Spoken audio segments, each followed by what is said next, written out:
FPL Game Week 2, my first transfer plans. In this video, we're going to take a look. We're going to discuss how the first week of FPL has gone. It's fair to say there are a lot of things that haven't happened quite as we'd expect, and that is, of course, why we play this game and why it can be so frustrating as well. We're going to pick it apart. We're going to talk about some of your key questions, look at some players who might be worth buying if you're looking to make an early transfer. We'll talk about my team, how it's lining up, and any transfers I'm considering making going into Game Week 2 as well.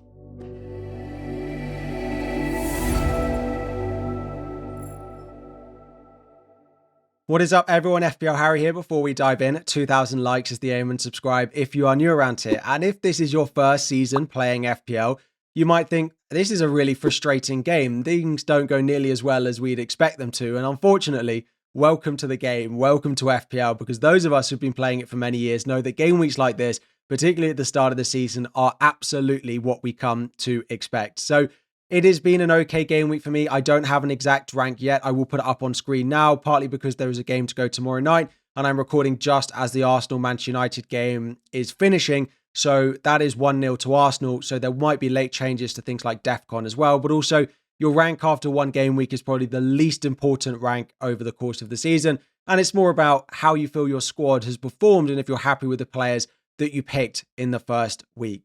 So in the first week, I picked Sanchez in goal. I'm pretty happy with that. Chelsea didn't create much going forward, but they did look pretty solid defensively, of course, keeping a clean sheet against Crystal Palace. Into my defence, I played Pedro Porro, who did keep a clean sheet. He did create a couple of chances, although I do still wonder if someone like a Romero or a Van de Ven is just a better, well, not a better option, but a better value pick for the start of the season. But we've gone with Porro. I started Anderson of Fulham. He didn't quite make the DEFCON threshold away at Brighton. They did concede just once, which is a little bit frustrating, especially given it was a penalty, but wasn't too concerned about that because a lot of the other defenders that I could have gone with for the opening day in that cheap spot, someone like a Diouf, also didn't perform very well. And I'm aware that the Fulham Wolves rotation particularly starts from game week 3 onwards. The other one was Williams. Unfortunately, Forest did look great, but they did concede one goal again from a penalty. So for Anderson and Williams, both to concede once and both be from penalties was not exactly what I wanted to see, but I'm okay with it. Elsewhere in my starting 11, Salah got a late goal, which is what Salah does, right? I know people said, well, if he hadn't have scored, we'd be considering selling him, which is probably true, but it's what Salah does late on in games. Palmer, though, was really frustrating, and he played in positions that were why he blanked so many times at the end of last season. He played in that left-sided 10 role, which as a Chelsea fan, I hate to see him in. In the Club World Cup, he played right 10 or right wing where he comes inside, and he was so good in those positions. If he's going to continue to play Enzo Fernandez in that right 10, play a right winger, which means Palmer is playing on that left-hand side, Cole Palmer categorically is not worth 10.5 million. So he's probably not one I'm going to immediately sell, given he plays a West Ham team who just conceded 3 to Sunderland, but I have got my eye on him. Bruno Fernandes, I think he got 11 DEFCON in that game. It was his hardest game in the opening run, so it's one to keep an eye on. The next couple of fixtures are good. He did play quite deep, particularly late on in the game, which is interesting to see because I thought he might get further forward as the game goes on, but he actually got deeper, which wasn't ideal. The man of the moment, though, is Reijnders, practically keeping my game week afloat alongside that Mo Salah late goal. He looked incredible, and I tweeted that I've never seen, or not that I've never seen, but it's been a long time since I've seen such a good Premier League debut as I saw from Reijnders. Now, if you went Anderson, he also did well. I do like Reijnders, though. If he continues to play like that, he's going to be in all our FPL teams. He's going to be in that Manchester City team for an awful long time. João Pedro, a bit like Palmer, Chelsea just didn't create enough. He really wasn't in the game, but the fixture next week is West Ham at home. And then Watkins and Rodgers again. Partly because of the red card, they also couldn't break down that Newcastle midfield that they were playing up against. So to have double Chelsea and double Villa in game week 1 and both teams combined failing to score a single goal is really disappointing. But when I look at the decisions that I could have made in those positions, Watkins could have been Gyökeres, didn't do anything. João Pedro could have been Chris Wood. He scored a brace. Yep, definitely could have gone with Chris Wood. Could have also been Mateta. Could have also been Strand Larsen. Morgan Rodgers could also have been someone like a Vert. It could have also been a Gakpo as well. So there are certain positions, like I could have gone for a Chris Wood over João Pedro, and I could have tried to force in a Cody Gakpo over Morgan Rodgers that would have done better. But I'm also quite happy with Rodgers and João Pedro with the fixtures that they've got. I do realise that the way that I set up in game week 1, and if anyone listened to the deadline stream, you'll realise I did say that my game week 1 team did feel a little bit weaker than others, right? I didn't have that much Liverpool at home to Bournemouth. I didn't have any West Ham away at Sunderland, but I realised that some of my picks got better as weeks went on, like an Anderson, maybe like an Agbadu, like a Rodgers with their fixtures after Newcastle, and maybe Chelsea's fixtures after the Palace game as well. So that is how my team is currently lining up for game week 2. I've gone with Porro, currently with Esteve and Williams. I'm currently benching Anderson and Agbadu. Having watched the Manchester United game, I do think they will score goals. Maybe Anderson is actually predicted to score more points than some of those attacking defenders. But if Spurs revert to a back 5 against Manchester City and Porro's playing wing back, I do quite like him. I plan on playing Williams because if Crystal Palace lose Eze, although they were good, I do expect them to lose a lot of their creativity, and Forest did look pretty good defensively. And I do think I'll probably start one Burnley defender at home to Sunderland, and Chelsea and Sanchez did look pretty good, and they're going up against West Ham, so Dubravka is going to be on my bench. There's a small chance I play the bench boost, but given there are a few things I'm a little bit uncertain, like Mark Guiu didn't even get on the pitch, Burnley were a little bit suspect, Fulham and Wolves as well did concede some goals, I don't think I'm going to play the bench boost, and I'll probably just save it until after the first wildcard. So a new segment I'm going to add into this transfer plans video every single week is to sort of rank my players to see how they evolve as time goes on into keep, monitor, maybe sell, and priority sell. So in terms of keep, I've been pleased with Porro. I want to keep Fernandes for the upcoming run of fixtures that they still have. Like the Arsenal game, if he blanked in that, was never going to be a week that I look to sell him. Dubravka's nice and cheap. Reijnders very happy with. Esteve is fine as my 4 million. Sanchez I like, and Mo Salah I still like as an option over the next few weeks. In terms of ones that I'm looking to monitor, Agbadu and Anderson, they do rotate well, but if they don't keep clean sheets going forward, I'll have to look at an option in that position. Mark Guiu, if he doesn't start any games for Sunderland, will start to drop in price, although I'll probably only sell him if I look to change squad structure. Rodgers and Watkins, although they failed to score, the whole team failed to score, they did have a couple of chances, and they play a Brentford team who have just conceded 3 times. Williams as well, Forest's opening run of fixtures is good, but the longer the time goes on, the worse the sort of fixture ticker starts to look. So if they need to start keeping some clean sheets, and Palace away this week is not really a clean sheet game in my eyes. And the maybe sells we've got, I'm not really planning on selling them this week though, is the double Chelsea. João Pedro only played 70 minutes and Palmer played in positions that I didn't really like him at the moment. So those are probably the two that I'm most concerned with, although they play a West Ham team that just conceded 3 goals to Sunderland this week, so it feels crazy to sell them. So to go and answer a few of your questions that you've been asking over on Instagram, YouTube, and Twitter as well. The first one is, should I sell Anderson to Reijnders before the price change? So Reijnders is likely to go up in price either on Sunday, if not Monday. If you want to use price changes, the site that I use is livefpl.net. They have a whole price change. I'll put it in the link in the description as well. That was asked over on Instagram. No, I don't think I would sell Anderson to Reijnders. Anderson picked up an assist. He could have had a second assist. He hit really close to getting DEFCON. He got 1 bonus point as well. I actually wonder if Anderson is still going to be the best long-term play at 5.5. If you've got someone like a Rutter, you've got someone like an Arias, you've maybe got Dewsbury Hall, depending on how he gets on Monday night. I do like Reijnders, and I do think going there is a good idea. I don't think I would sell Anderson to do it, though, and I don't think I'd be moving anyone for a -4 at this point. Next up is, would I sell João Pedro to Chris Wood? The only issue with doing that is the fixture that they've got. Palace looked great defensively, and I really have my eye on some Palace defenders over the next few weeks. And Chris Wood and Forest go up against them, as opposed to a Brentford side who have just shipped an awful lot of chances. And João Pedro now goes up against a West Ham side who have just shipped an awful lot of chances. So although Chris Wood has just done well, I'm not sure I'd make that transfer. Is Wirtz worth 8.5? I think his positioning in that game compared to Szoboszlai was quite interesting. They kind of got in each other's way. Now, with Gravenberch potentially needing to come back into that lineup, it might free up Wirtz and it might change things a little bit. I don't think I would look to sell him straight away. He's one to monitor at his price. Watkins to Gyökeres. So I think we saw enough from Gyökeres in that game being hooked at 59 minutes, although it's Leeds at home. Given that Watkins does play that Brentford side, that is definitely not a transfer I would look to make.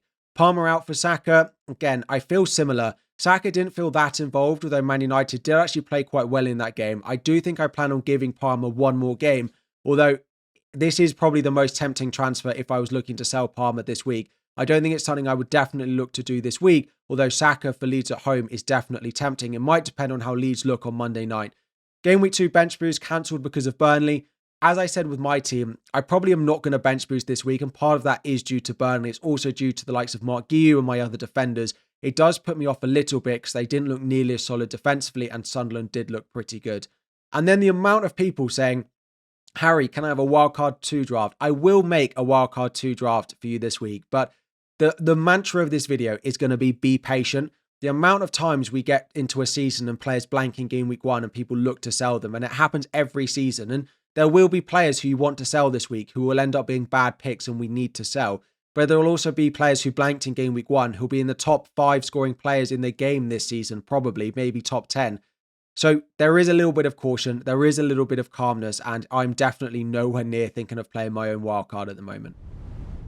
So just having a look at the players that have the best fixtures over the next few weeks. So fixture ticker for 2 to 7, ranked by difficulty. So Aston Villa, if you've got Watkins, if you've got Rodgers, I just don't think we can sell them. Brentford, Palace, Everton, Sunderland, Fulham, Burnley in the next 6 games is just such a good run. I'm no plan on selling Rodgers. I have no plan on selling Watkins at the moment. Bournemouth, I really like the look of Semenyo. The only issue with him, though, is he is a player that does run hot and cold. And if he goes on a run, he'll be great, but he does miss a lot of chances. He did score them on Friday night. And at that price, would I rather have Semenyo or would I rather have Rodgers? Probably Semenyo, because he's just scored twice. But I'm not sure it's worth the transfer to move between them. Then we've got Sunderland. They did look really good. Ballard with his big return. But again, I'm not sure we need to be using transfers early on to go and buy Sunderland defenders or buy Sunderland's players. Spurs, again, really happy with people who went with Kudus. Richarlison, I do expect to come out for Solanke at some point. If you went defenders, great. But they go away to City this week, so it's probably not the week to go and buy them. Wolves, I was really impressed with Strand Larsen. If you're looking for a cheap forward, he's definitely the number one I would go to buy. Prefer it over going with Thiago at Brentford. Defensively, let's keep an eye on them. They did just ship 4 goals, but it was to Manchester City. Chelsea are also up there, right? It does start to drop down because you've got Liverpool in game week 7, but the next few fixtures for Chelsea remain really, really strong. So if you've gone with a Chelsea defender, if you've gone with a Palmer, you've gone with a João Pedro, I still would be holding firm on them. And then it's Forest, Man United, Brentford and Fulham. Forest, again, they are keeps. If you went with the defence, they remain keeps. Just because they didn't keep a clean sheet because there was 1 penalty, I still hold on to them. Man United remain the same. Just because the fixture in game week 1 didn't go quite as planned, it was Arsenal and it was the hardest fixture that they've got. There's no one really, maybe Reijnders, that really feels like if you've got a route to him, you need to go and do it. Outside of that, I just don't feel like there's anyone yet that I feel is essential and really showing themselves to be an incredible pick. Was really impressed with Hugo Ekitike as well when we talk about forwards. But Liverpool's next 2 games of Newcastle away, Arsenal at home, or you can have Watkins for Brentford and Palace. I still just think Watkins is a better pick for the next 2 games than moving sideways to go with Ekitike. If I was on wildcard now, would I pick Ekitike? Maybe I would, but still the Isak rumours are still there. There aren't many players in the game that feel like I need to go and charge into them at the moment. We will talk about lots of players to buy as the week goes on.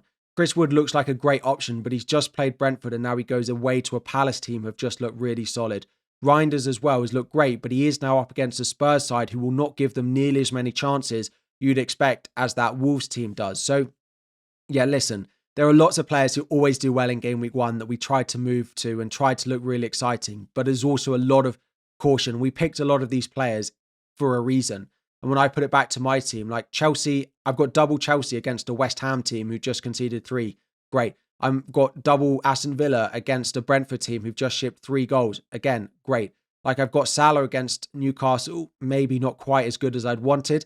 I've got Bruno Fernandes up against a Fulham team. I don't mind that. So there's a lot of positives in my team, and I did pick my team for more than 1 week. And I hope that there's a little bit of patience, and some of you did as well.